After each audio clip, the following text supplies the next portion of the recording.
Viin kui toiduaine tundub üllatav fakt, aga siiski tõsi. Mina liigitaksin kange alkoholi üldse või viina siis pigem maitseainete hulka.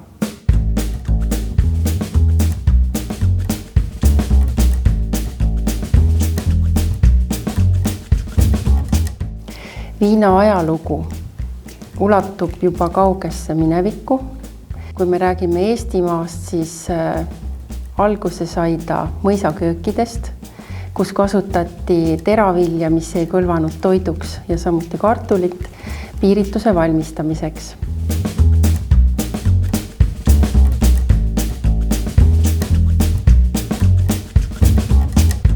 Viina me kasutame toidus minimaalselt, aga tema toime on ometigi märgatav. Kui me kasutame viina toidu maitsestamisel, tõstab see toidus esile tema väärtuslikud iseäralikud maitsed.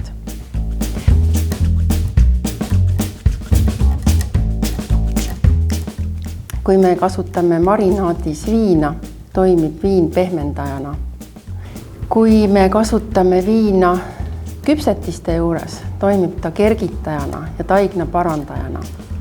Magustoitude valmistamisel on juba ammusest ajast teada, et näiteks rummikoogile lisada kanget alkoholi maitsestatud viina või konjaki näol annab see toidule nagu erilise hõrgu aroomi ja maitse.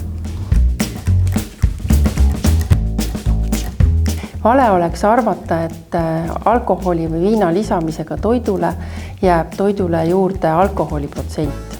Selle me keedame välja ja alkohol aurustub, jääb ainult järele viina toime.